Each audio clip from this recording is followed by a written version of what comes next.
Je m'éloigne des terres pour retrouver l'air marin de Cancale. J'y rencontre Fabrice Gilloire, ostréiculteur.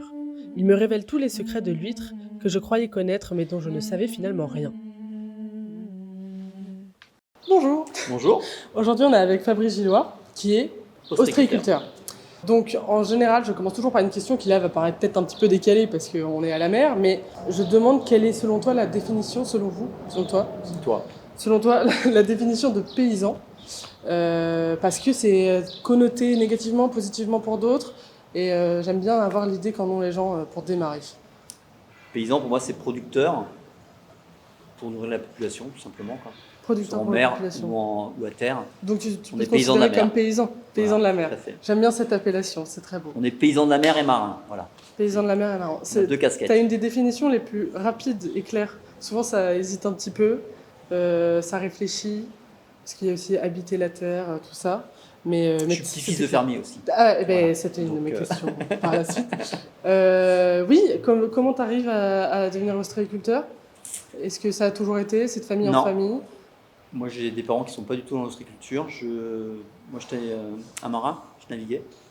J'ai fait des études aussi en construction navale. Ok. Donc, l'idée a toujours été de naviguer en voile.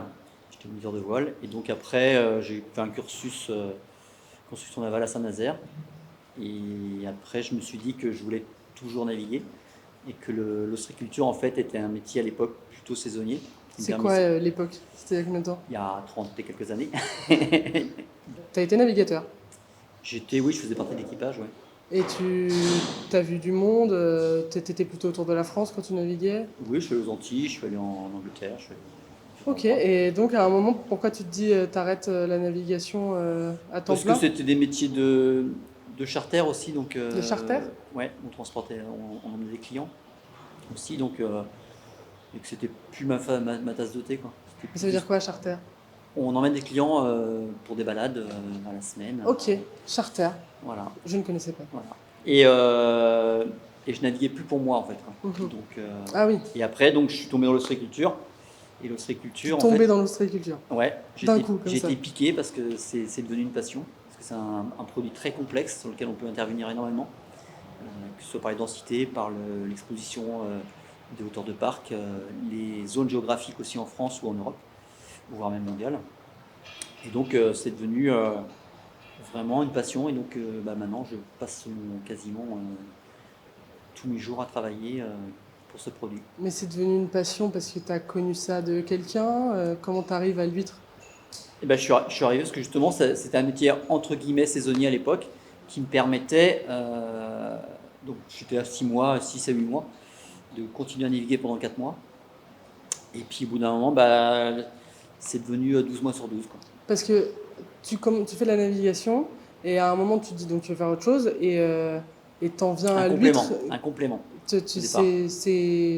Comment dire, l'huître, c'est parce qu'on t'en avait parlé ou c'est vraiment juste t'as réfléchi à te dire Parce je veux que faire autre chose à côté? j'habite ici et donc c'était un Et donc métier oui, que tu voyais en quand fait. j'étais étudiant, je participais déjà à dès qu'il y avait des vacances scolaires en dehors de l'été parce que j'étais moniteur.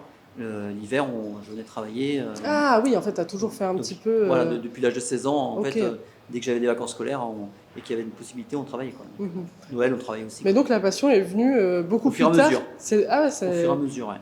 Et par contre, au moment où elle était là, c'était clair, t'arrêtes et tu. Après, c'est prenant, donc quand on commence à avoir une entreprise et qu'on est responsable d'entreprise, qu'on avait quand même une entreprise qui faisait 1400 tonnes à l'époque. Oui, c'est beaucoup. Il y avait 26 personnes à l'année et 250 à Noël. Et c'était toi le patron? J'étais un des actionnaires. Ouais. Un des actionnaires. Moi, j'étais responsable de tout ce qui est des productions sur 2 sites d'élevage.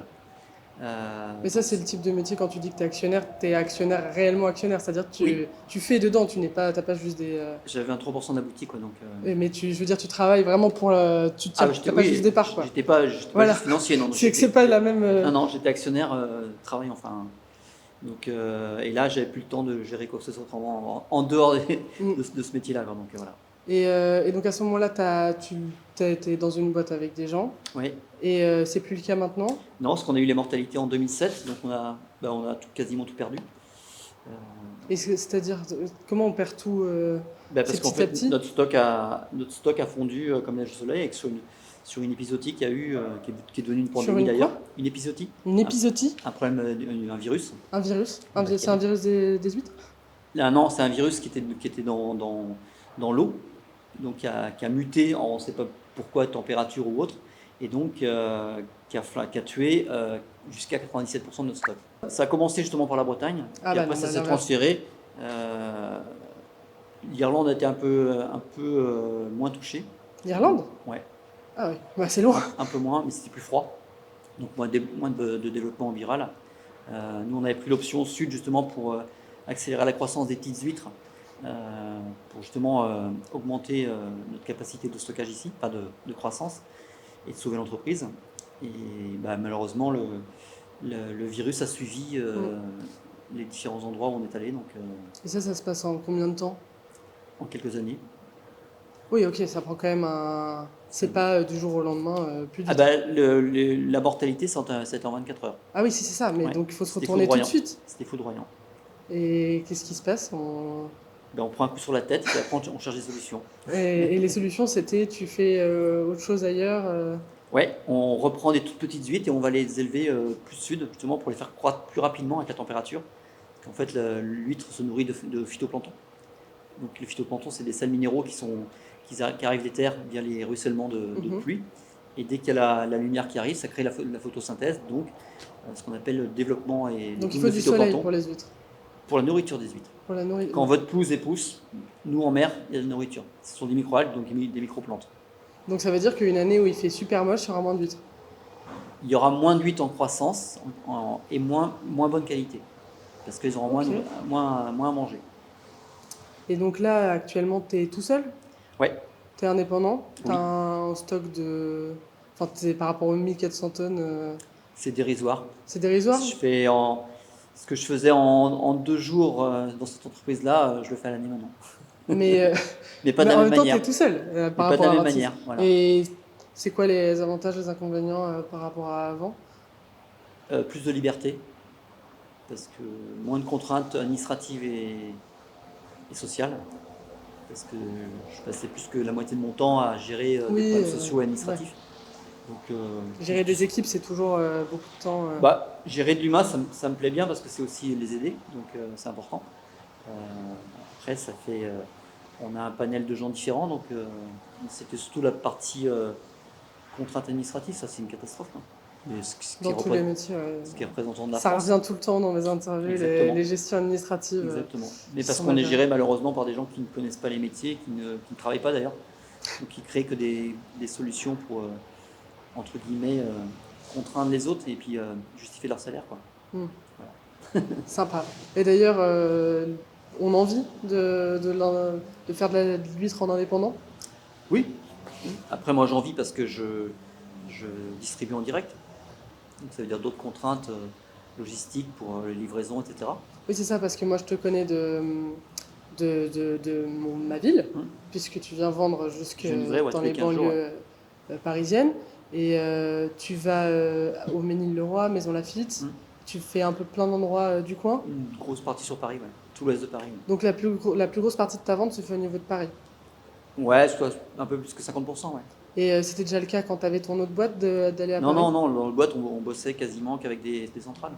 Et donc, à un moment, tu te dis, je vais aller vendre à Paris parce que les gens achètent plus à Paris de Non, l'huître? parce qu'on avait déjà, à l'époque, quand j'étais salarié et quand j'étais saisonnier, mon patron faisait déjà ça. Il allait vendre à Paris. Ouais. Donc après, il avait une plus grosse entreprise que la mienne, mais il livrait sur Paris. C'est comme ça qu'il s'en sortait, quoi. Et donc, quand tu commences en indépendant, tu te dis tout de suite, je vais aller vendre à Paris. Non, en fait, j'ai des amis de Maison Lafitte aussi qui m'ont introduit Au monde. dans leur réseau. Donc c'est comme ça que ça a commencé. Et puis après, on a débordé sur Paris parce que du bouche à oreille a fait que. Oui, c'est du bouche à oreille. Ouais, uniquement. Parce que c'est, tu donnes ton numéro et les gens t'appellent, ils te demandent des. Ouais, ou les gens ils goûtent chez des amis, etc. Et puis voilà, ils m'appellent. Et puis Et ça a tout de suite marché ou Bah, il faut du temps, quoi. Ça se développe encore, donc c'est bien. Et oui, c'était une de mes questions, c'est tu continues à choper des nouveaux clients, Ouais. tu n'es pas encore au stade où tu te dis c'est bon, là j'ai assez, Non. je m'arrête, Alors, tu t'étales. j'ai des clients que je refuse parce que je veux pas les mécontenter. C'est-à-dire des restaurants, par exemple, qui veulent travailler avec moi, je travaille avec très peu pour l'instant parce que j'ai pas encore assez de stock à l'année. Parce qu'en fait, oui, parce qu'il faut être. Les huîtres, c'est pas des boulons, donc. C'est pas des boulons. Donc c'est pas facile à fabriquer. Tu parlais tout à l'heure de problèmes climatiques. Tu as une mauvaise saison, tu as une moins bonne croissance, mais ton client il veut toujours les huîtres. Donc si tu n'es pas capable de le fournir, c'est pas terrible. Quoi. Donc, donc tu fais vraiment au particulier qui te demandera sur le moment et tu dis si t'as pas. Voilà, et puis après, les gens au fur et à mesure y allaient tranquillement, ça change un ou deux restos, 3, 4, et puis ok, après on se connaît, donc voilà, les mecs ont confiance, et puis ils savent que quand j'ai pas. Oui, donc tu fais avec quelques-uns, mais c'est acté que Voilà, parfois t'as et parfois ils n'auront pas d'huîtres à la carte. Voilà. Ou alors ils en ont d'autres Bah après, pour ils ont d'autres, alterner. ouais, ça, donc. Et la durée de production d'une huître, c'est 1 an. Alors ça va de. Moi, la plus rapide, c'est 1 an. La plus longue, c'est 4 ans. Ouais. Ah oui. Ouais. Donc la plus rapide que j'ai connue, moi, c'est en Corse. Et la moins rapide, c'est ici, mais côté Cancale. Donc ça veut dire l'huître que tu vends, ça fait déjà 4 ans que tu la mienne, non. Moi, je les vends en général aux alentours de 2h30, 3 ans. Quoi. Ah, parce qu'il y a une différence en fonction de l'âge auquel on le vend.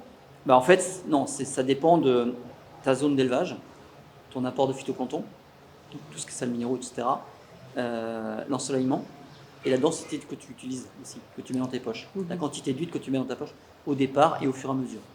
Après, c'est un travail, donc c'est des curseurs sur lesquels tu joues pour soit accélérer, soit réduire. Et parce que comment tu fais? Ça veut dire à chaque fois que tu achètes des bébés huîtres, oui. Tu saurais le faire toi-même, avoir des bébés huîtres, ou c'est un autre type d'élevage Oui, je saurais le faire, mais il faut d'autres matériels. Quoi. Ouais, donc, ce qu'on appelle une écloserie, ou alors de manière naturelle. Ouais. Et donc, il y a des gens qui sont spécialisés dans le fait de faire des bébés huîtres pour les ostréiculteurs. Oui. Enfin, à la base, tu n'avais pas d'écloserie, entre guillemets. C'était juste c'est toujours d'ailleurs une grosse partie de médecin naturel. C'est-à-dire que tu as des zones de captage qui sont Arcachon et Marennes-Oléron, où là, tu as des zones qui sont abritées. Dès que l'huître, dès que la température de l'eau commence à monter, autour de, on va dire, mois d'avril, ça donne en indication à l'intérieur à l'huître de créer des produits sexués. Quand tu regardes la partie pointue de l'huître ici, on a ce qu'on appelle une gonade, donc c'est une poche. Et donc c'est ce qu'on appelle la laitance pendant l'été. Si on coupe cette poche-là à l'intérieur, c'est du lait. Ce sont des produits sexués, donc spermatozoïdes pour les mâles, ovules pour les femelles. Dans une huître, tu as quelques 100 millions de spermatozoïdes ou d'ovules. D'accord ? C'est-à-dire que pendant tous de fin avril, on va dire, jusqu'à le mois d'août, ça crée des produits sexués. D'accord ? Et donc souvent, au mois d'août, on a ce qu'on appelle des gros changements de température, des orages. Et donc là, ça donne en indication à l'huître d'éjecter les produits sexués. Et donc là, le lait se retrouve dans l'eau. Tu as des créations. Mais donc, quand on a des huîtres très laiteuses, c'est parce que c'est lié à ça. C'est la reproduction, oui. Okay. Et donc, les contacts se font dans l'eau de mer. Donc, sur les 100 millions, il y en a quelques centaines peut-être qui vont avoir en contact. Ça crée un œuf. L'œuf va se transformer en larve. Et la larve va naviguer pendant 8 jours à 3 semaines pour trouver l'endroit qui lui plaît et le support qui lui plaît. C'est vrai qu'on a du mal à imaginer. Il y a évidemment plein d'autres produits, on les imagine très bien petits, mais l'huître, en fait, on imagine juste ce petit caillou final. C'est microscopique. On n'a rien d'autre en imagination. Ça a juste un pied et ça vient se fixer à un endroit. Et par exemple, un exemple précis, sur Arcachon, c'est un captage sur des tuiles Cholet, des tuiles de maison sur lesquelles ils mettent de la chaux, d'accord, avec des endroits protégés parce qu'il ne faut pas de coups de vent, il ne faut pas de gros courants, etc. Nous ici, on n'avait pas de captage avant parce que, la température de l'eau est pas assez chaude et qu'on a toujours une grosse courantologie. On a les plus grandes marées d'Europe. Donc ça crée trop de mouvements d'eau et donc on n'avait pas. Là maintenant, la température de l'eau commence à monter un peu. Là on a du captage maintenant. Et pas en quantité assez importante pour avoir du captage naturel. Donc c'est toujours, pour l'instant, Arcachon et Marennes-Oléron. Parce qu'ici on est à Cancale. je ne l'ai pas encore Baie dit. du Mont-Saint-Michel, ouais. Mais Cancale, c'est une zone hyper connue pour les huîtres. Là, je pense aussi à Noirmoutier. Il y a des zones comme ça, très connues pour les huîtres, parce que l'endroit, il y a plus de conditions qui font qu'elles se développent correctement. Non, parce que le gros du commerce français, c'est Marine-au-Luron. Oui, aussi. Donc, la marraine, après, tu as des spécificités, Cancale, etc. Cancale a vécu parce que c'était la plate à l'époque, c'était pas la même espèce. Parce que là, ici, c'est... Maintenant, c'est la gigasse, la crosseuse gigasse, qui est maintenant à 99% au niveau mondial. Tu as encore quelques espèces différentes, mais c'est à peu près 1%. Quoi. Okay. La virginica, l'huître ça s'est réduit les... Parce qu'après, c'est une question d'épisodie. Il faut savoir qu'une espèce vit à peu près 25 ans dans la nature. C'est-à-dire qu'après les 25 ans, soit il y a un problème, une épisodie, ou... Une espèce d'huître? Non, espèce en général. Ah, une espèce tout court? C'est pour ça que même dans le milieu agricole, l'INRA, par exemple, qui est le centre de recherche, a toujours des wagons d'avance pour tester au niveau génétique des produits qui sont susceptibles de survivre. Nous, dans le milieu marin, c'est très compliqué parce qu'il y a tellement de choses on ne peut pas isoler. Quoi. Donc, à partir où on ne peut pas isoler, on est dépendant de la nature. Donc, et là, il y a... Alors, soit la nature est généreuse et le produit survit et va s'auto-immuniser, ce qui est le cas pour l'instant par rapport aux huîtres, sur une partie. Mais ça, c'est sur quelques années. Quoi. On a des huîtres. Est-ce qu'on ne les dégusterait pas? Ah, bien sûr. Un petit peu. En même temps qu'on continue notre super discussion. J'ouvre les huîtres en plus. Voilà, je vais peut-être pas m'y risquer parce que je me couperai forcément. J'ai encore une coupure de la dernière fois. Mais j'ai appris à couper les huîtres. C'est bien, c'est important. Bah, c'est super. Il y a du travail sur Je trouve ça hyper agréable de couper des huîtres en fait. De trouver l'endroit, le muscle, le machin. Waouh. Et donc, comment. Moi, j'ai l'habitude de les prendre avec du citron. Mais on est censé. Moi, c'est toujours nature. C'est toujours nature. Est-ce qu'on peut en ouvrir une pour la caméraman? Plusieurs même qui en rêve, je vais lui apporter. Hop. Hop. Alors moi j'ai de l'eau, chacun fait ce qu'il veut. Hein, mais... Hop.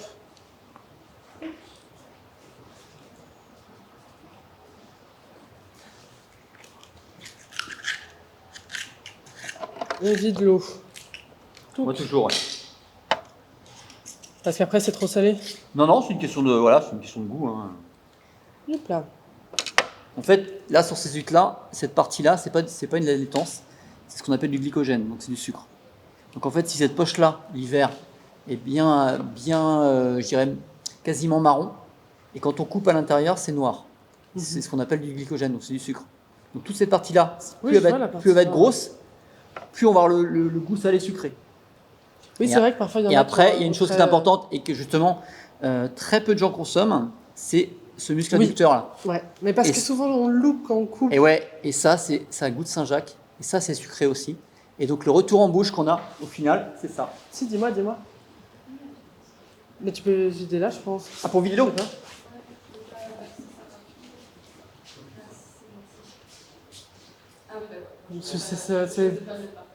Je me doutais bien qu'à mon avis, il n'y avait pas de souci vu l'endroit. Si, ouais, tu peux. Il n'y a pas de souci. Ouais. Bon, alors je vais goûter. J'ai vraiment pas l'habitude sans citron. Moi, je suis très citron. Là. Ah, mais. Attends, Nicolas, si tu veux. Passer. Voilà. Tiens, prends le couteau. Hop là. C'est bon? Mais... Encore, elles sont pas super charnues, mais.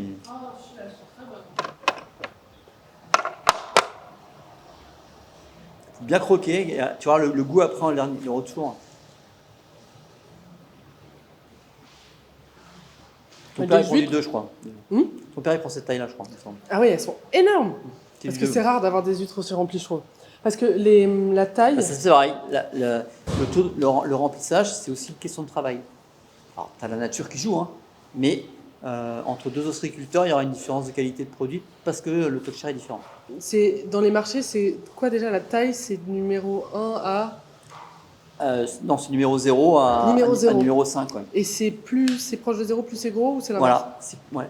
En fait, c'est un écart de poids. Quoi. Un numéro 3 qui est communément c'est 66 grammes jusqu'à 85 grammes, par exemple. Dans l'agriculture, dans l'élevage, c'est déjà pallié avec les saisons, la nature, un champ. C'est déjà très compliqué, mais j'imagine comment on peut avoir une notion sur la nature parce qu'on a pied dedans. Mais la mer, c'est tellement énorme que je comprends pas comment tu peux réussir à avoir un pouvoir dessus pour les huîtres, tu vois. Parce que déjà, après, il y a l'expérience. Après, on s'aperçoit qu'il y a des décalages dans le temps, mais sur des tests qu'on fait, parce qu'on fait quand même des tests de gain de poids, etc., avec des courbes de croissance, et on s'aperçoit que sur l'année, moi j'avais fait ça sur 5 ans à une époque, avec des tripliqués à chaque fois pour contrôler chaque marée, le gain de poids unitaire.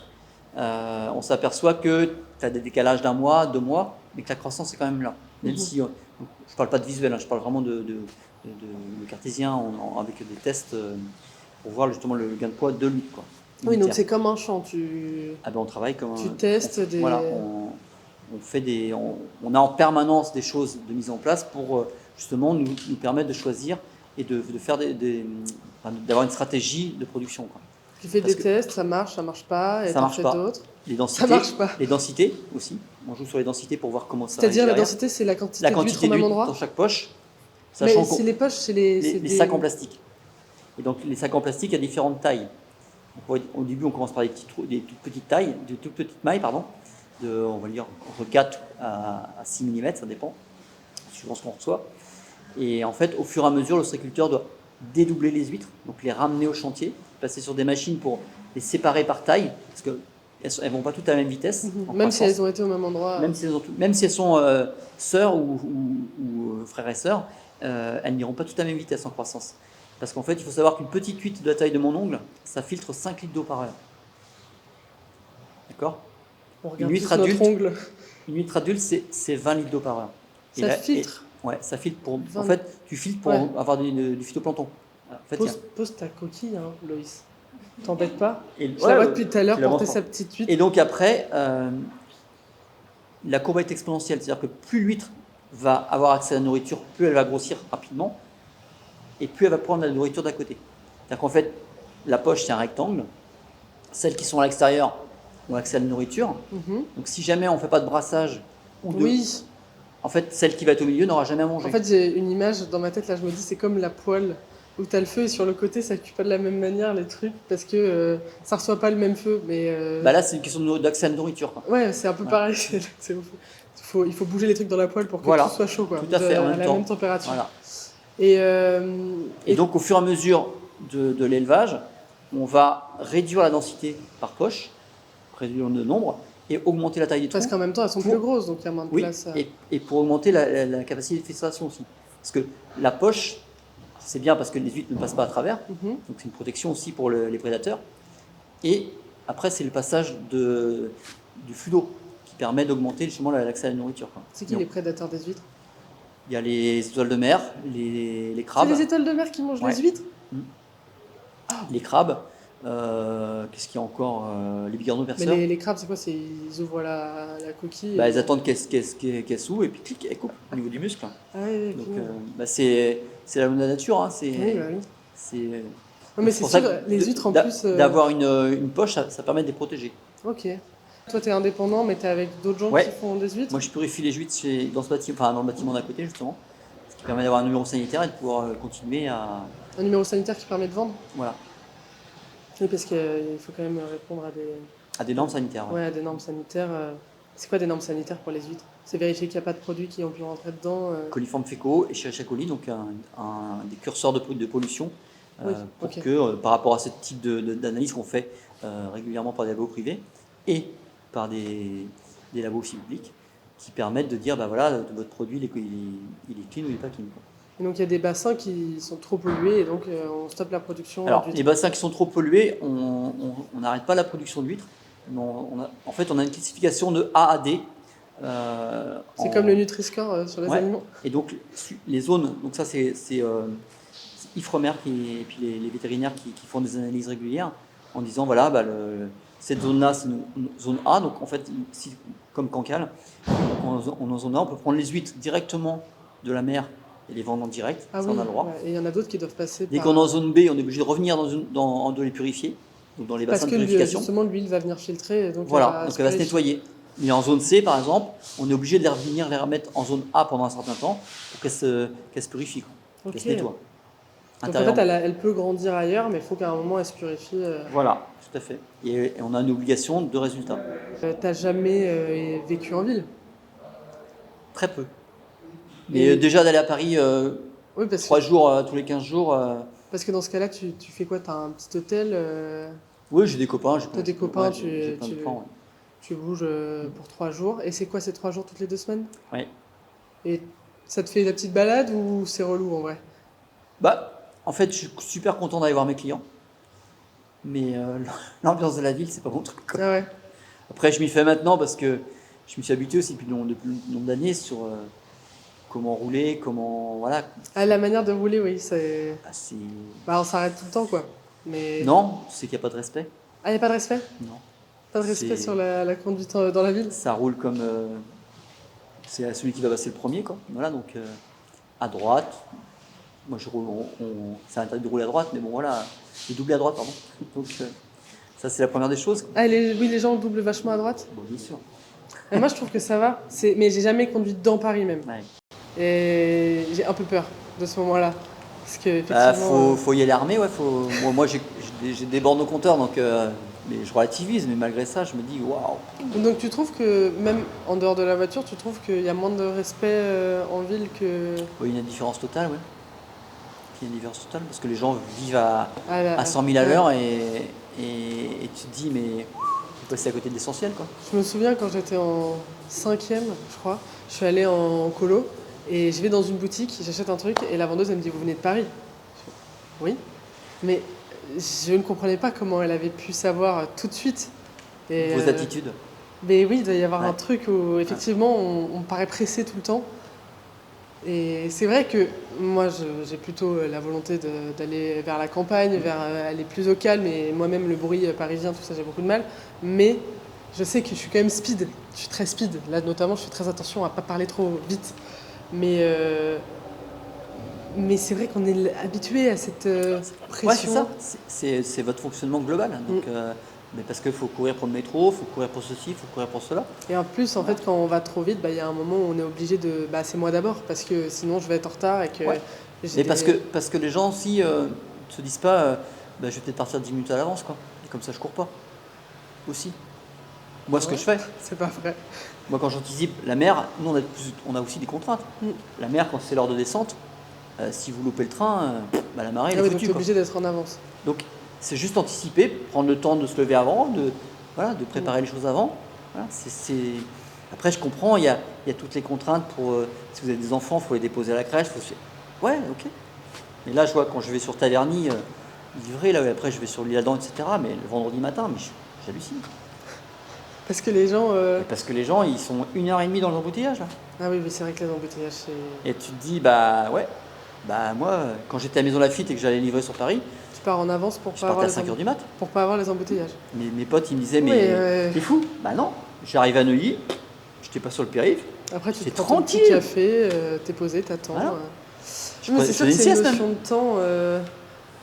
En fait, on a l'impression d'en gagner, mais derrière, Ah on en perd. Bien sûr. C'est toute une question de... Après, je trouve quand même que les gens sont plutôt plus gentils que ce qu'on en dit, mais c'est plus qu'on retient la personne pas cool, quoi. En général, on va retenir la personne. Les gens sont gentils quand ils sont posés en dehors, mais dans le fonctionnement global, enfin, moi j'ai une vue extérieure maintenant, donc j'en rigole des fois, je me dis wow.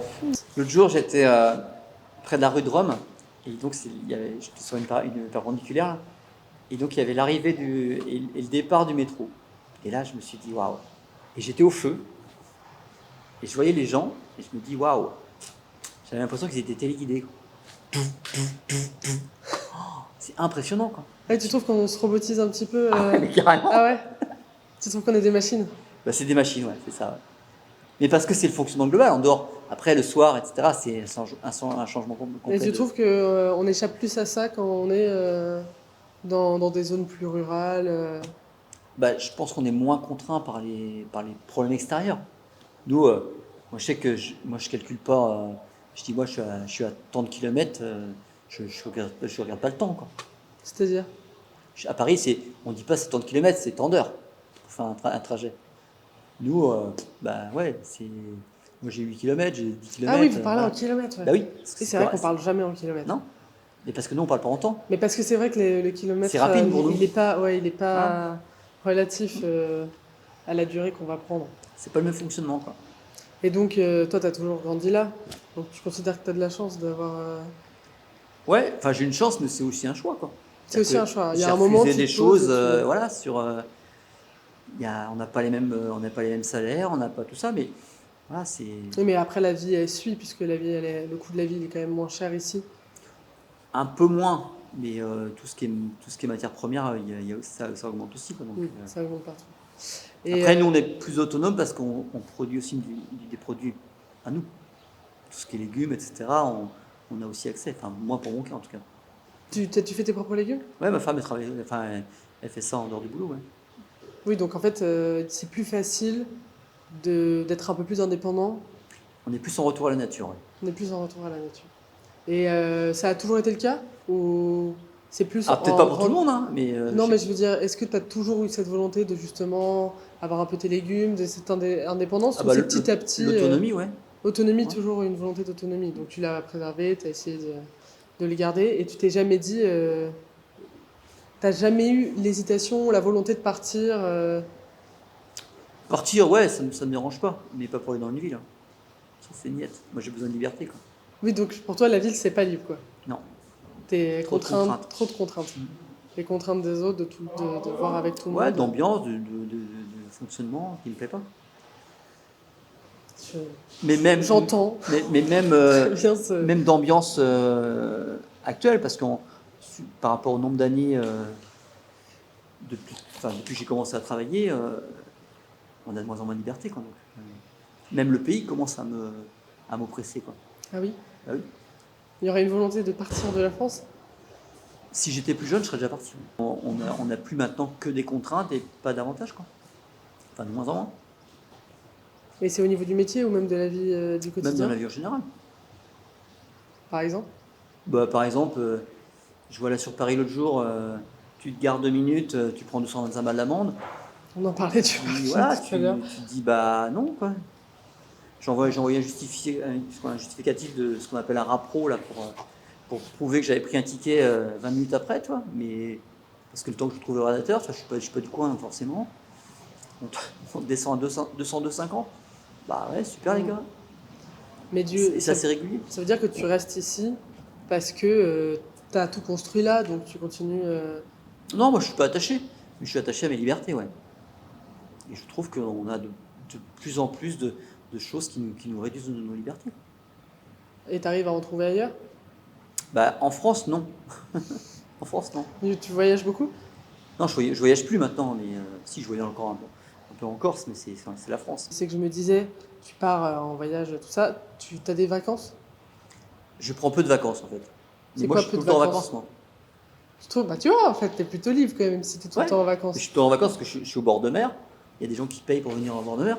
C'est sûr. Moi, c'est pas. Après, l'hiver, c'est très contraignant aussi, hein. Il fait pas chaud, etc. Mais, Il fait pas chaud à Paris non mais plus, l'hiver.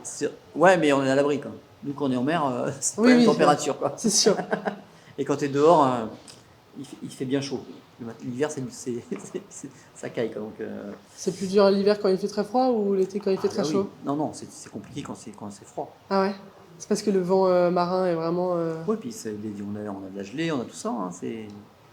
Dès que tu es dans le milieu marin, c'est très agressif, hein. Donc, non, l'été, c'est top. On est en vacances. Ok, donc c'est. Ouais. Mais les huîtres, elles ont des. Comment dire? Est-ce que c'est comme un champ qui a une période un peu plus tranquille? Ou c'est. Parce que là, comme tu m'as dit que c'était 4 ans, une huître, ça veut dire que ça Ah, s'arrête t'as jamais toujours en fait. Ouais, l'été, c'est un peu plus tranquille. L'été, c'est plus tranquille? Un peu plus tranquille, ouais, parce que on a beaucoup de virages de poche, donc le secouage des poches, etc. Mais on a quand même toujours du travail, quoi. Il y a Et toujours des choses. c'est rare, je trouve, dans les métiers d'agriculture. C'est pas de l'agriculture, mais on entend, on s'entend. Souvent, la grosse période, c'est l'été. Et là, c'est l'inverse. Ouais, C'est pas fréquent. non. La grosse période, c'est l'hiver, parce que c'est La grosse commercial. période, c'est l'hiver. Au Oui, niveau commercial. donc c'est l'inverse. Donc en fait, vous êtes quand même en décalé. Et puis ça reste un produit qui supporte mal les fluctuations de température importantes. Donc on les sort de l'eau où l'eau est à 20 degrés. S'il fait 40 au soleil, Ah oui, donc s'il fait trop chaud, faut virer toutes les huîtres. non, c'est pas en automatique, mais si c'est répété souvent, c'est plus compliqué, quoi. Mais Un coup d'orage, ça peut les flinguer même dans les bassins et d'eau, parce quoi. qu'en plus, j'ai l'impression, enfin, je sais pas comment c'est à Cancale, mais nous à Paris, on a eu que des fluctuations de temps dernièrement. Donc ça, c'est pas bon du tout pour les huîtres. Elles aiment pas, non. Et donc Au ça, niveau, au niveau conservation, quand je livre sur Paris, par exemple, euh, j'ouvre les portes, parce que c'est quand même mon frigo, je referme, bah, il y a des fluctuations de température répétées. Il y en a qui peuvent être, enfin, des huîtres qui peuvent avoir du mal à supporter, quoi. ça vit combien de temps en dehors de l'eau une huître? Ça peut vivre un mois, Un mais à mois? température constante, c'est-à-dire qu'on descend la température, euh, par exemple, si on le met en chambre froide à 4 degrés, on descend la température du cœur. Si la poche de glycogène, que je te parlais tout de suite pour la réserve de sucre, est assez Et importante, oui, elle vit sur ses réserves. En fait, elle vit comme une marmotte, tout simplement. l'huître est une marmotte. Ce Exactement. sera la citation de cette C'est vidéo. le même fonctionnement. Elle hiberne un petit peu. Moi, j'ai fait un test quand j'ai fait de la bio sur les huîtres au microscope. Tu as un cœur avec 2 ventricules. Vers 15h d'après-midi, donc salle de cours à 20 et quelques degrés, on a découpé au scalpel un des ventricules. Le lendemain matin, sans un mettre au frais, hein, à 8h, le cœur battait toujours. Parce que Bah, elle était résistante. c'est très résistant l'huître. Après, Très résistant. un coup d'orage, En fait, ça dépend vraiment des éléments, c'est quoi. la fluctuation de température répétée. Mais ça veut j'aime dire pas. si j'ai une huître dans mon frigo à bonne température, je peux venir la manger dans 3 semaines. Ah oui, sans problème. Enfin, sans problème. Après, ça dépend aussi du taux de chair. Mais c'est S'il à est bien l'odeur en chargé, général, on sait si une huître elle est pas bonne. Au goût, on sait tout de suite. ça dépend. Ça peut être insinueux quand même. Donc, parce que le problème, c'est que quand on emballe les huîtres, on les tape une par une pour à l'oreille voir s'il y a du creux. À Alors que- l'oreille, on entend si une Ouais, huître est pour bonne. voir si l'huître est vide d'eau ou pleine d'eau. D'accord. C'est pour ça qu'après on les met bien à plat, parce qu'il suffit qu'il y ait une cassure sur un côté qu'on n'ait Elle pas va se vu, vider, elle va se vider tranquillement au fur et à mesure, et donc elle va elle perdre va son eau. mourir. Et donc au bout d'un moment, elle mourra, ça c'est clair. Ok, mais oui, c'est vrai qu'elles sont bien. C'est toujours Toujours. bien à plat les huîtres. Et la partie, la valve, ce qu'on appelle la valve inférieure, la partie bombée, toujours vers le bas. Comme ça fait comme une cuvette, quoi. Ça garde l'eau. Mais c'est pas. J'aurais pas le terme. Quelque chose. Triploïde. Voilà, triploïde. Si, moi les miennes elles sont triploïdes. Mais ça a été une modification. C'est pas une modification génétique. Bah si, c'est une modification génétique, c'est pas un OGM. Ça n'a pas été fait. En fait, à la base, c'était pour avoir les huîtres pendant l'été, donc non laiteuses. C'était un procédé chimique. C'est-à-dire que quand elles étaient toutes petites, il y avait une solution qui était balancée dans l'eau pour les rendre asexuées.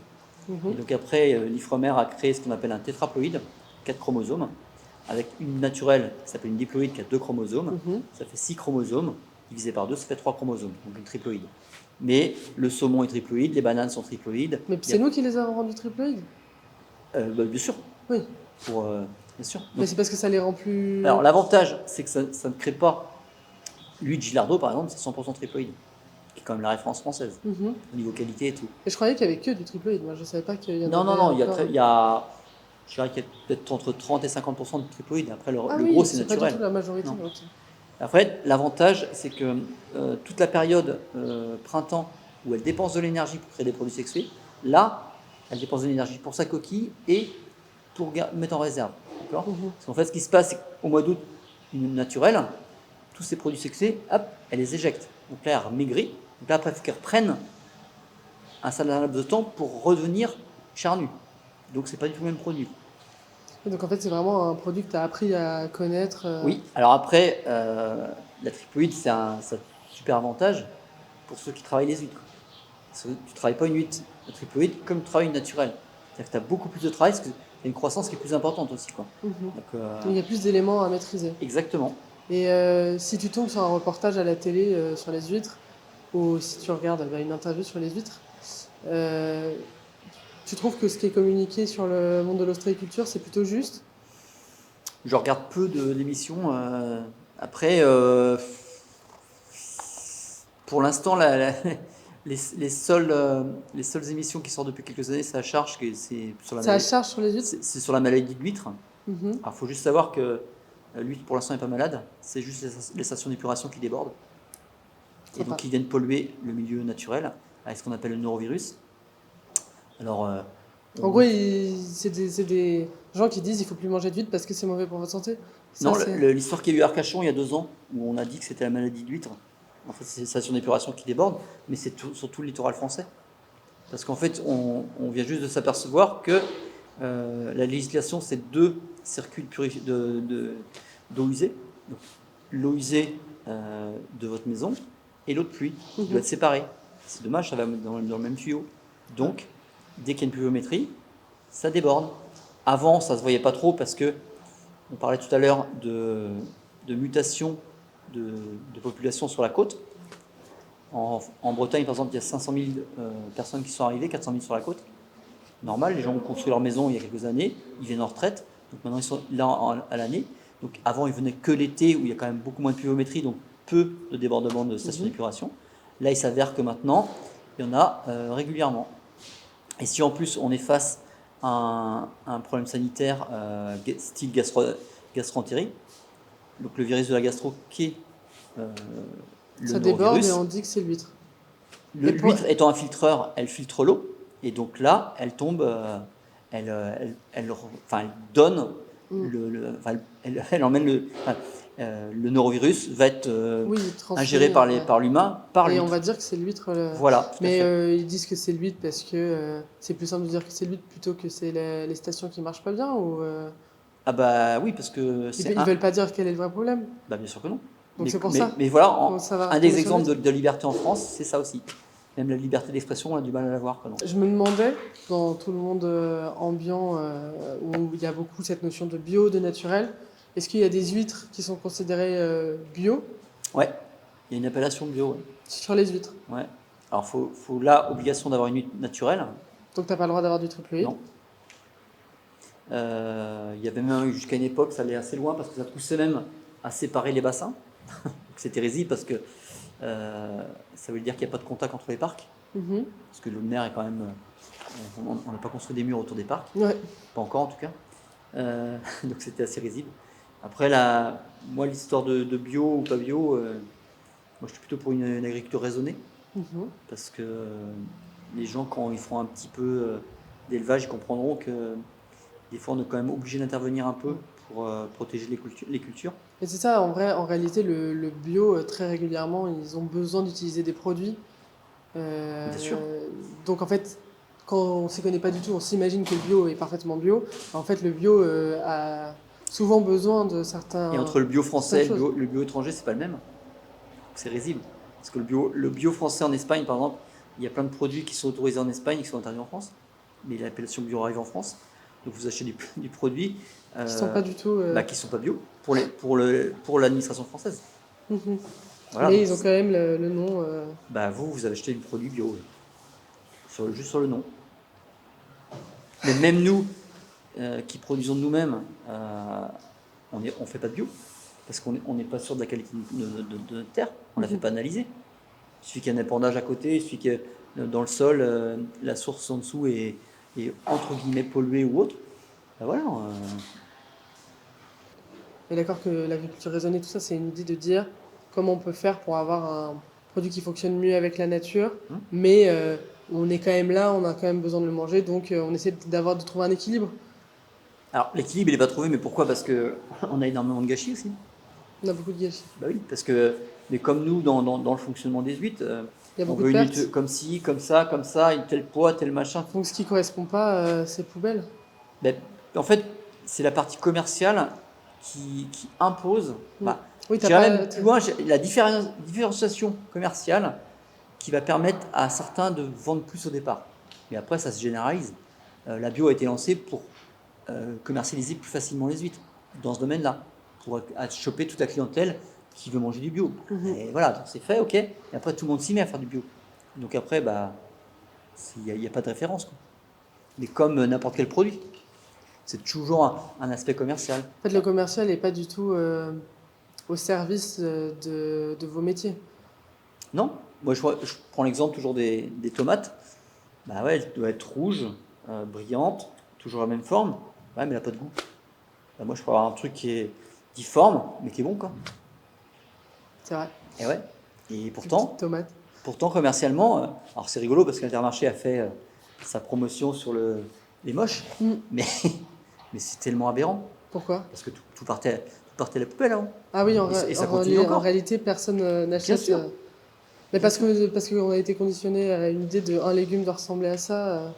Bah parce que commercialement, on se dit que voilà, c'est comme ça, Moi, c'est un stéréotype. il y a un truc qui m'avait vraiment étonné plus jeune, c'est que j'ai eu des poules pendant 2-3 ans.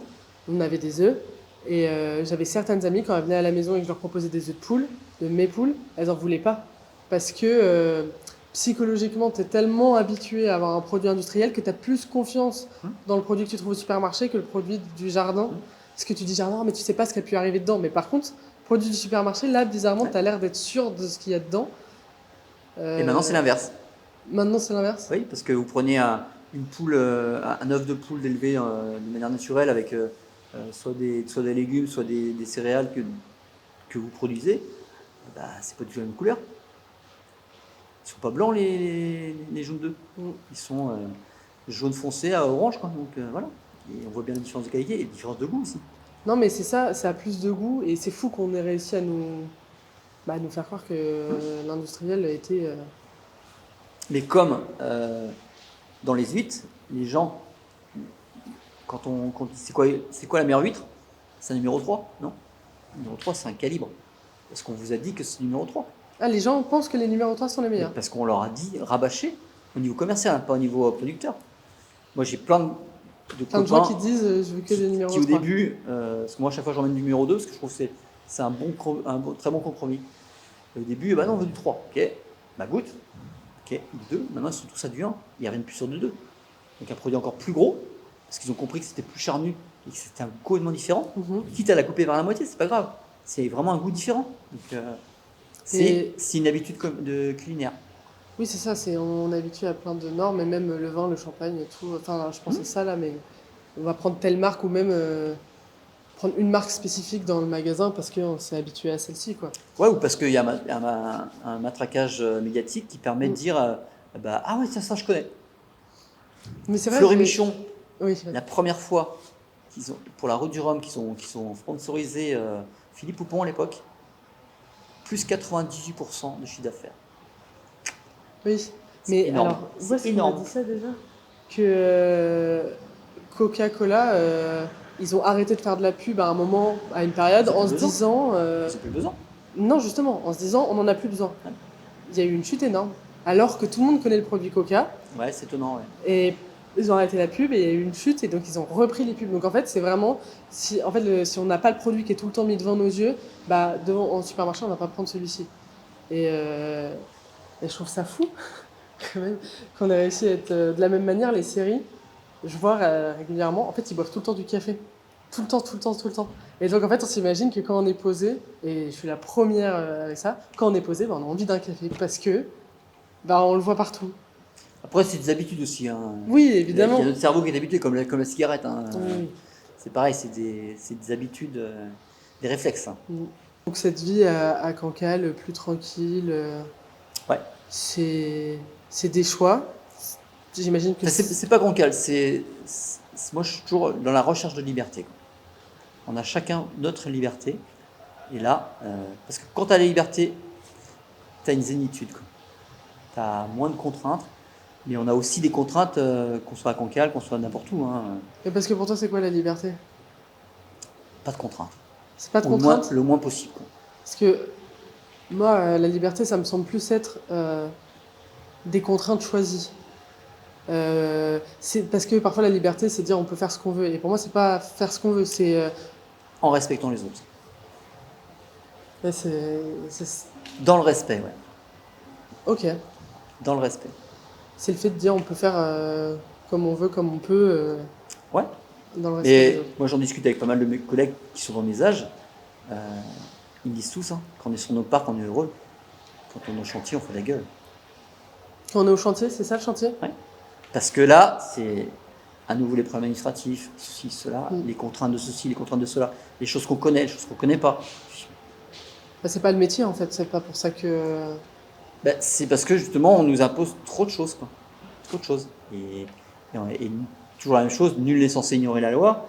Ouais, mais nous, on n'est pas avocats. C'est un manque de confiance sur les produits que vous faites? Non, c'est sur tout ce qui est contraintes administratives.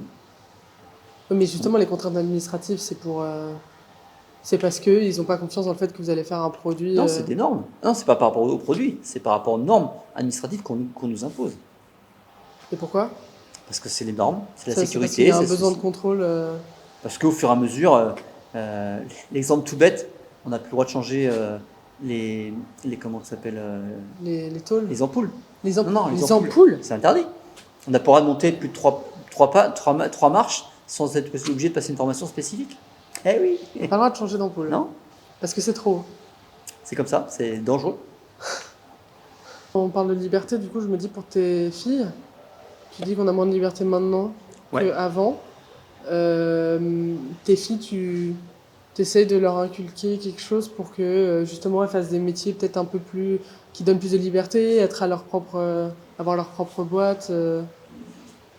Avoir la propre boîte, c'est pas forcément une liberté, hein, parce que c'est aussi des contraintes. Oui, parce qu'il y a plein de On ne normes. se rend pas auxquelles il faut compte, mais répondre. quand on est responsable d'entreprise, on est aussi responsable de notre personnel Mm. et des familles. Là, tu as du personnel? Non. Et justement parce que tu voulais plus avoir cette Non, contrainte. et puis je veux plus de contraintes. Maintenant, pareil, au niveau nombre d'heures, c'est devenu une catastrophe, quoi. Les employés? Ouais. Non, pas le système. Le système. Moi, j'ai un copain qui s'est fait allumer il y a quelques années parce que il a payé toutes les heures supplémentaires avec les coefficients légaux. Donc, Mhm. et il s'est fait redresser parce que justement, c'était pas dans la loi. Donc tout le monde était content.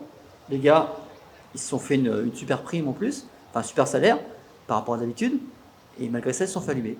Bah, tu te dis, tout le monde est d'accord, tout le monde est content, et non, ça marche pas. Parce que quoi, ils ont trop donné? Ils ont fait trop d'heures par rapport à l'égalité. Voilà. Donc, Oui, en fait, tout le monde était d'accord pour faire plus d'heures et Voilà. être plus payé. Mhm. Et ça, c'était pas OK. avec les majorations, pas payé à l'heure normale, quoi. Moi, maintenant, je travaille plus qu'avec des indépendants. Des gens qui ont leur entreprise, qui sont des prestataires de services. Parce je les que c'est appelle. moins régularisé. J'ai pas besoin de regarder à quelle heure ils commencent, à quelle heure ils finissent. Ils ont leur tâche et ils Voilà. la font. Ils viennent, ils me disent, on apporte. En fait, oui, tu préférerais payer. Enfin, tu trouverais ça plus logique de payer à la tâche plutôt que. Non, à pas l'heure. forcément à la tâche. Au nombre d'heures, ils me disent, voilà, on a fait tant d'heures. Oui, tu fais confiance. Oui, enfin, même je suis là. Donc, mais s'il faut bosser 12 heures, ils bossent 12 heures. Oui, c'est leur ok. truc. Tu vois. En fait, chacun est maître de soi-même. Exactement. Et Exactement. il y a une. Oui, Sans imposer, on est bien d'accord. Hein. Je sans suis pas- imposer. Voilà. Mais non, maintenant, c'est devenu trop dans tous les sens, quoi. En fait, tout le monde est obligé de faire pareil, quoi. Hum. Il y a Là, moins de J'ai un différenciation. exemple précis, là, les stages de seconde, etc., là, qu'on demande de faire. T'as des gens qui viennent en stage? Ouais, mais c'est stage d'observation. Oui, ils n'ont pas le droit de toucher. Rien. J'ai mon neveu, l'année dernière, sa mère me dit, bah ouais, tu peux le prendre, il trouve pas de stage. Je dis oui, s'il veut, quoi. Mais moi, le truc, je dis alors rien faire. Je dis, moi, je veux bien qu'il vienne pendant une semaine, mais il va se faire chier, quoi. Mais c'est trop risqué de le faire, Ah ben faire non. faire un Je truc. lui dis, moi, il touchera rien. C'est marqué, c'est répété 3 fois dans la Stage de convention. troisième, on n'a pas le droit de toucher? Non, stage d'observation. Stage d'observation. Non, c'était seconde, je crois. Seconde. Et bah, je me suis dit là, elle me dit, mais si, fais-le bosser, voilà, il va comprendre, il va voir ce Oui, mais qu'il toi, tu te disais, il y a beaucoup de risques Non, derrière. alors, c'est sa mère, donc je sais très bien qu'ils vont pas porter plainte. Oui. Mais tu te dis, mais tu es chef d'entreprise. Je dis, moi, je le fais parce que c'est pour lui rendre service. Mais c'est niais autrement, quoi. Non, je connais pas la personne, même si je la connais, non. Parce que c'est. Mais surtout qu'en plus, on fonctionne tous différemment sur l'apprentissage. Mais moi, par exemple, j'apprends vraiment en faisant. Bien sûr. J'apprends pas en Bien sûr. observer, c'est intéressant. Mais tant que j'ai pas mis les mains à la pâte, je vais pas retenir. Donc, il y a un moment, ça. Mais ça, c'est la surprotection aussi encore. Alors, ce qui a aussi réduit les libertés derrière, mais avant, les apprentissages, c'était 14 ans. Maintenant, c'est 16 ans. À 16 ans, on a 2 ans de plus. On n'est pas. On a beaucoup moins de respect, on a beaucoup moins de règles qu'à 14 ans. 14 ans, on est timide, encore. Alors, de Et moins c'est une en moins bonne maintenant. chose. De C'est une bonne chose, cette timidité. Bah oui, parce que ça veut dire qu'on se braque pas non plus par rapport à ce qu'on nous dit, quoi. Parce qu'à 16 ans, du coup, c'est beaucoup moins. plus tout la même Ça attitude. reçoit moins bien. C'est plus du tout la même attitude, ouais. Donc c'était. En fait, c'est arrivé à 14 ans pour un apprentissage, c'est mieux dans. Je pense, ouais. dans Plus une on est évolution. jeune, mieux c'est. Parce que de toute manière, c'est des gamins en général qui sont en échec scolaire. Donc Ils sont autant qu'ils considérés soient. échecs Voilà. scolaires, ouais. Après, il y a C'est pas un il y échec a des bons scolaire, patrons et des mauvais peut-être, patrons. Mm. Mais quand tu commences à 14 ans, c'est plus facile de t'intégrer d'être moulé dans l'entreprise. 16 ans, c'est plus compliqué. Et ça, on le remarque. Hein, donc, Ah oui. Oh, punaise. Mais pareil, hein, avant on disait, moi à 16 ans, on pouvait bosser, on faisait à peu près les heures légales. Hein. Maintenant, c'est 3h30 par jour. Il y a encore quelques années, c'était 3h30, je sais pas, maintenant, j'ai pas regardé depuis longtemps, mais 3h30, nous, on pouvait pas les prendre. Quand on part en mer, c'est minimum 4 heures. Donc, on va pas arrêter le boulot pour les ramener. On est en mer. Oui, ça n'a pas de sens. Bah, tu prends pas. En fait, oui, il y a vraiment, ça manque de cohérence entre le monde de ceux qui gouvernent, quoi, et le monde du travail. Ça veut pas du tout. Le monde qui gouverne, mais il y a aussi le fonctionnariat, hein, qui est d'une lourdeur beaucoup trop importante. Beaucoup trop. Si tu avais une volonté, quelque chose pour l'avenir, justement, à souhaiter pour le monde de l'agriculture, peut-être plus de l'ostréiculture, qu'est-ce que ce serait? Un changement d'état d'esprit des gens. Des gens du quotidien? De toute la population. Ouais. Et c'est quoi le changement qu'il faudrait qu'on fasse? Moins égoïste. On est trop égoïste. Ouais. On pense à notre pomme. Tous. Toi aussi? Non. Ah. Donc tout le monde sauf toi. Non. Moi, je fais partie. J'estime que j'ai basculé, je suis dans le don. Voilà. Et je veux pas. Non, je vais dire tout le monde. Non, c'est une mais généralité. je bien. Un pourcentage. Parce que on est dans un esprit matérialiste. Et ce qui est pas mon. Et ça, faut s'en libérer justement. Si on revient sur cette liberté. Faut être dans le cœur. Et t'as réussi à t'en libérer? Ouais. Ou alors t'en as toujours été. Non, j'ai réussi à me libérer. Je commence à me libérer. Parce que mais parce que t'as eu une prise de conscience. Je pense que c'est de nature de base aussi. Donc, Et c'est en te voyant toi-même ou c'est en voyant les autres agir qu'à un moment tu te dis en fait c'est pas possible? Ben, c'est ce qu'on a créé au niveau social. Parce qu'on a aussi créé des zones comme les villes où on a créé de l'emploi. Donc ça a aussi séparé les familles. Parce que c'est plus du tout le même fonctionnement. Vous, encore au Ménil-le-Roi, il y a encore des familles, mais on voit bien que même des familles nombreuses, il y a des gamins un peu partout. Donc les relations qu'il y avait avant, il n'y a plus. Oui, c'est plus toute une famille dans un même village ou dans les villes à côté. Les soutiens de famille, il n'y a plus. Voilà. Donc, mais parce que.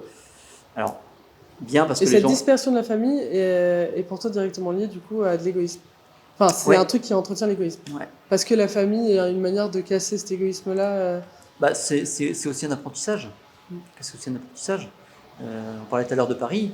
Les gens vivent à 100 000. Ils ne connaissent pas leurs voisins. Oui. Voilà. T'as pas le choix de. C'est horaire décalé, machin et tout. Donc forcément, ça fait tout un frein derrière. Alors, oui, on accélère, on court, on va se promener à l'autre bout du monde. Oui, c'est vrai que c'est joli, hein, mais on connaît pas son voisin. Donc, Et ça, quand toi tu vas à Paris pour vendre, t'aimes bien justement discuter avec les clients, prendre du temps. Ce qui est assez étonnant, c'est que les gens aiment discuter. Ouais. Bah c'est ça. Parce qu'en fait, on apprend beaucoup en côtoyant des tas de gens très différents de nous. Et puis des fois, c'est prendre un peu de temps. J'ai une cliente qui a fait de l'HP. Je ne savais pas. Et un jour, boulevard de Grenelle. Donc, très belle situation, etc. Et elle m'attendait pour que je lui livre une broche d'huître. Et j'arrive, et puis là, 1h30 sur le trottoir. Elle m'a déballé sa vie. Elle avait besoin de quelqu'un qui parlait. Ouais. Et elle m'a dit merci d'avoir pris le temps de m'écouter. Et toi, à ce moment-là, ça t'embête pas? T'es pas dans un truc pressé de il faut que je passe à l'autre client?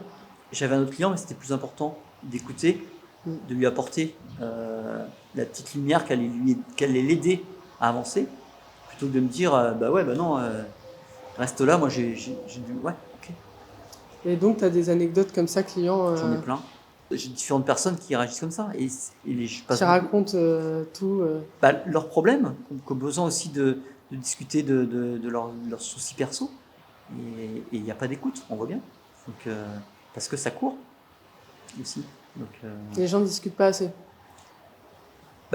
Ou n'ont peut-être pas les bonnes personnes, ou n'ont peut-être pas le contact au départ pour se confier, quoi. Et donc ils sont là et au final ils se posent et ils discutent. C'est ce que je disais tout de suite, tu as l'impression que c'est des robots qui avancent. Et puis, d'un coup tu réveilles un truc. Voilà.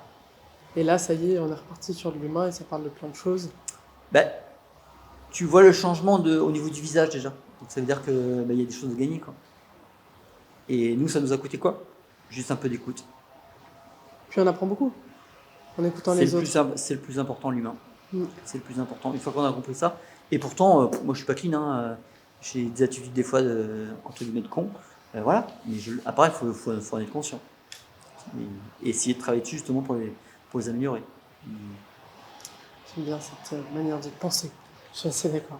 C'est un fonctionnement, et je pense que ça va accélérer dans l'évolution justement. Ça va revenir là? Ouais. Moi aussi, j'ai l'impression que c'est en train de revenir.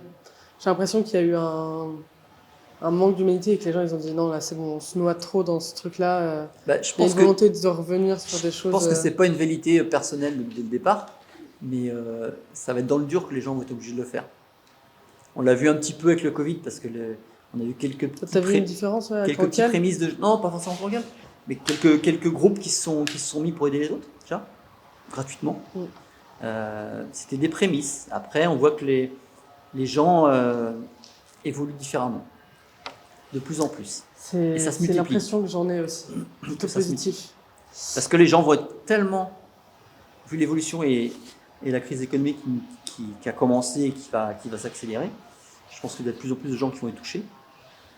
Et là, c'est là qu'ils vont se rendre compte que oui, il y a eu des gens avant eux qui ont été touchés, que maintenant ils sont nombreux. Donc plus il y aura de gens touchés et plus on sera efficace dans l'entraide et dans la sociabilisation des gens, quoi. Et donc toi, tu fais ta part en faisant ton métier et quand tu peux faire de l'humain, moi j'essaie de faire un produit du mieux que je peux, à un rapport qualité-prix au top. Honnête. Parce que je suis pas milliardaire et je suis loin d'être milliardaire et j'y serai jamais. Et tu veux pas d'ailleurs? Non. Après, j'ai un peu de mal à en vivre par moment, mais je veux pas participer à l'inflation non plus. Parce que l'inflation fait qu'il y a des gens qui ont pu accès à ce produit-là, malheureusement. Toi, tu veux donner de l'accès à tout le monde. Tout le monde ait accès à l'huître? Non, à tous les produits. À tous les produits, oui. Ouais. Mais toi, en l'occurrence, tu as du pouvoir que sur l'huître. Bien sûr. Oui, mais c'est un fonctionnement global.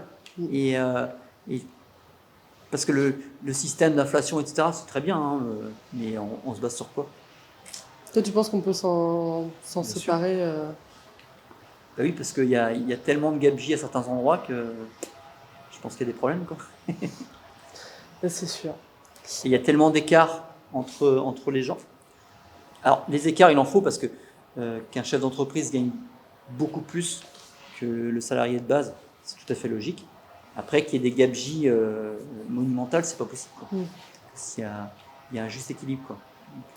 Donc c'est pas un métier qui est toujours facile, mais par contre, c'est un choix et c'est sûr, ça t'apporte aussi des valeurs humaines qui font que tu y resteras, quoi, malgré les difficultés. Tant que je pourrais, ouais. Tant que je pourrais. Après, tant que ça me plaira aussi. Parce que le jour où ça va me gonfler. Ça fait longtemps là que tu y es, ça te plaît toujours? Ouais, ça va, ouais. C'est mon 36e Noël cette année, donc. 36 ans, c'est pas mal. Je trouve que tu Noël. Pas du tout. J'ai pas bossé pendant 36 ans en ostréiculture, mais. Ah. Noël. C'est-à-dire alors? Le premier, j'avais fait à 16 ans, donc. Ah oui, ok. Et enfin, c'est ma petite question finale pour apporter une note positive, même si. Mais c'est du positif, hein. Même si, étonnamment, d'habitude, la question précédente sur qu'est-ce que tu peux souhaiter pour l'avenir est positive, et d'habitude, c'est toujours très négatif, parce que ça parle évidemment de ce qui ne va pas. C'est quelle est ta plus grande fierté? D'être tombé en bas et de remonter. T'es tombé en bas avec l'entreprise qui a chuté, et t'as réussi à relancer, voilà, et justement de progresser. Cette capacité de l'humain à... La capacité, de volonté, et de ne pas laisser tomber, de se battre jusqu'au bout. Parce que quand il y a un problème, il y a une solution. Toujours. Quand il n'y a pas de solution, c'est qu'il n'y a pas de problème. C'est une bonne phrase de fin, j'ai envie de dire. Merci beaucoup. Très bien, de rien, avec plaisir. Après que nous ayons bien discuté, Fabrice me fait faire un tour du chantier pour me montrer davantage. Donc là, ici, on est dans la baie du Mont-Saint-Michel. Donc, la baie commence après Cancale, là-bas, sur la pointe du Gouin, et termine par toute la partie Granville, qui est de l'autre côté, là-bas. Et après, c'est direction l'Angleterre, plein nord. Direction l'Angleterre. Ouais, plein nord. Donc ici on a les plus grandes marées d'Europe. Il faut savoir qu'une marée, c'est 2 fois par jour, tous les 15 jours, les très grandes marées. Et on peut, en fait il y a 6 heures de montée, 6 heures de descente. Et on va s'imaginer un immeuble de 4 étages qui est sous l'eau. 6 heures après il est à sec, 6 heures après il est sous l'eau. Donc ça fait un marnage très important.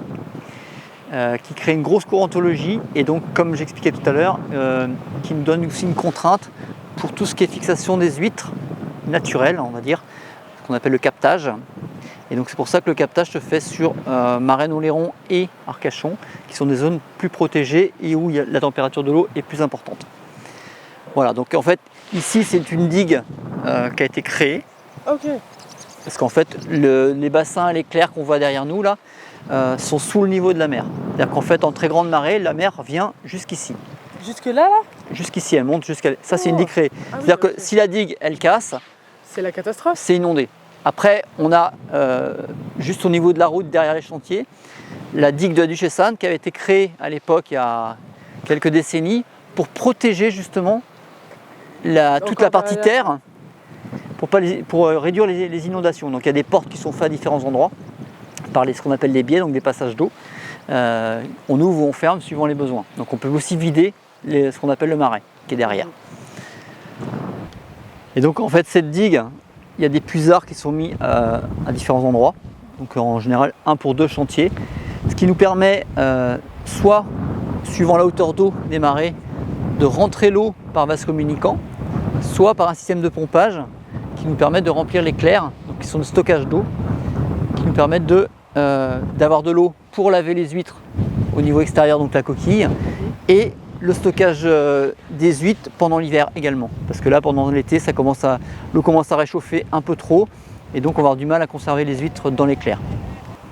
Donc il faut savoir que nous, les ostréiculteurs, on va en mer à peu près 8 jours tous les 15 jours, parce que sinon elles sont sous l'eau, parce que la mer ne descend pas assez sur les parcs.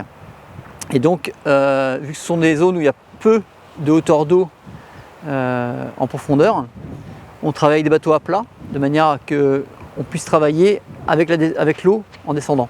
C'est-à-dire qu'on va charger les poches sur des bateaux plats, donc pas de quilles, pour pouvoir naviguer dans peu d'eau.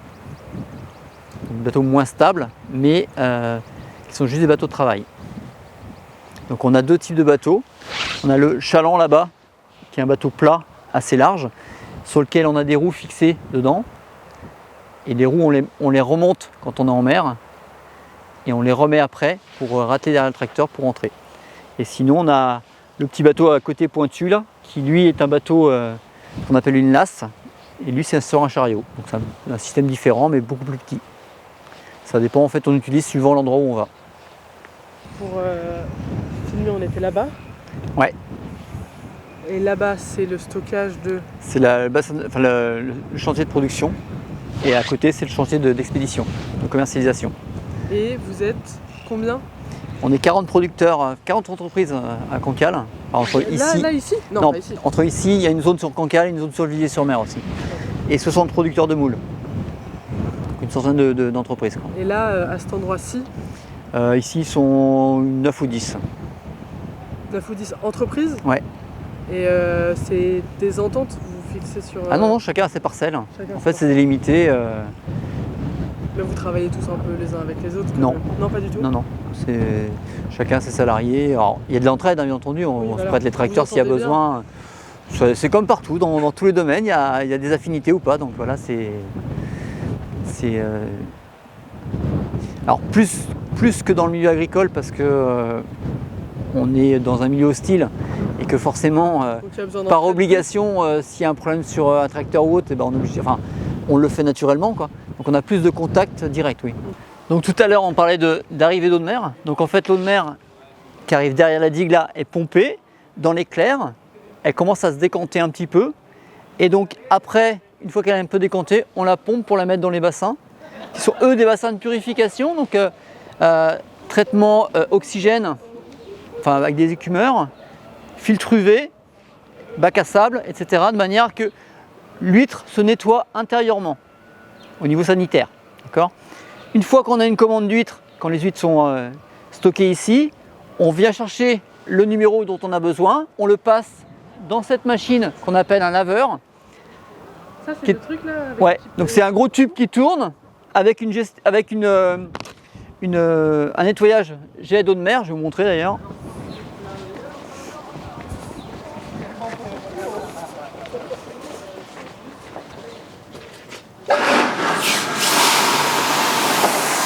Hop.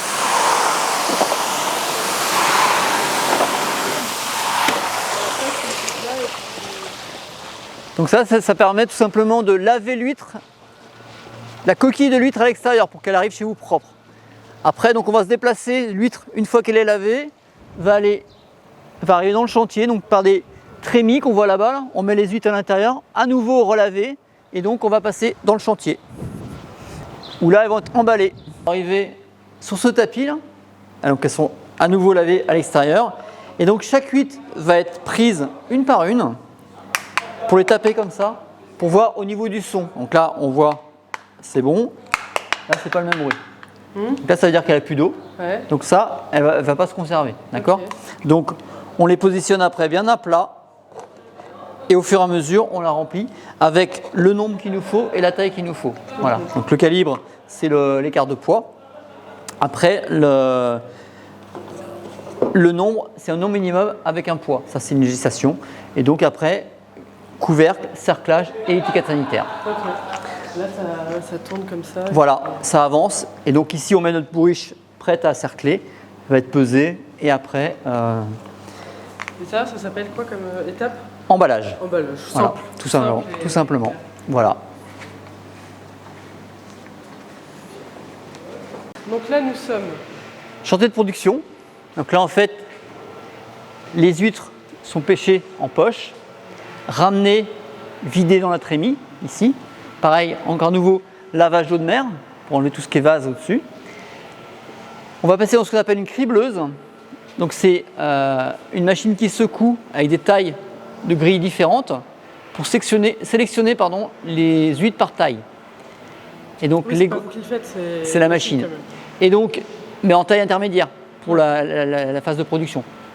Donc les grosses au départ, les petites, etc. Et donc ce qui va nous permettre d'avoir un point moyen plus précis au niveau des huîtres, de manière à définir le nombre d'huîtres qu'on va mettre dans la poche et la taille de la maille de la poche qu'on va utiliser pour emmener en mer. C'est jamais trop à l'avance. On a une idée, mais c'est au final qu'on sait exactement. Et donc, si les quantités, on sait combien on met par poche. Le poids, c'est par rapport au poids moyen.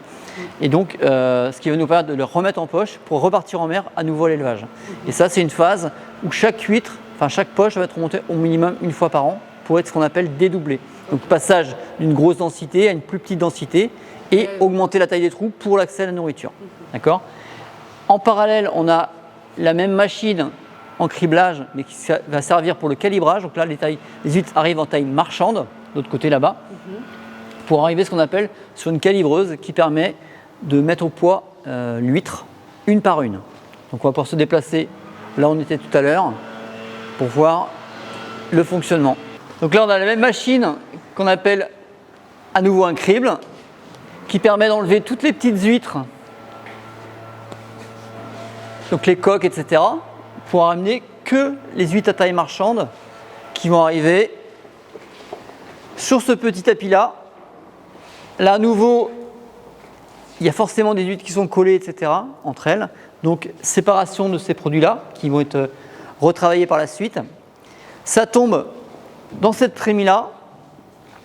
Après, ça monte et ça vient dans un tubulaire, donc un système qui tourne de manière à essayer d'amener les huîtres le plus linéaire possible, une par une, pour tomber dans les taquets là-bas. Ça tourne et ça amène les huîtres sur un pont de pesée pour être pesées par numéro, justement. Sachant qu'un numéro 3, c'est 66 grammes, 85 grammes. En dehors de ça, c'est un numéro 2, etc., etc. Et donc, les huîtres, soit sont remises dans des poches, si on n'a pas la vente tout de suite, et restockées sur des parcs à terre, soit mises directement dans des bacs, et en purification. Voilà. Sachant qu'après, c'est pareil, autre problème au niveau de l'ostréiculture, les huîtres qui sont sur le large, qui ne voient pas souvent l'air, qui ne sont pas souvent hors de l'eau, ont besoin d'être renforcées sur des parcs à terre de manière à faire ce qu'on appelle le trompage de l'huître. Donc on renforce le muscle adducteur, la partie muscle qui permet la fermeture de l'huître, c'est une charnière. Oui. Là, on la remet à terre pour que ça soit hors de l'eau, de manière à ce que ça se travaille et qu'elle reste fermée pour la commercialisation et l'expédition. Ok. Voilà, les infos. Super intéressant. Et là, on a le super décor. Bon. Et bah, c'est la fin. Merci de nous avoir montré tout ça pour les huîtres. Et puis, de toute façon, on se revoit dans les contrées du Ménil-le-Roi, par chez moi. Et ben, un grand merci à vous. C'était super gentil. C'était super gentil. C'est toi qui es super gentil de nous avoir fait visiter tout ça. Et c'est super. On adore les huîtres. Bonne continuation. Un peu plus. Mais de même. Il faut. Merci. Et voilà la fin de cette seconde entrevue. Merci à Fabrice Gilloire pour son temps. Maintenant, l'huître n'a plus aucun secret pour moi. Enfin, presque. À bientôt sur Bon. Bon. C'est bon? Bon.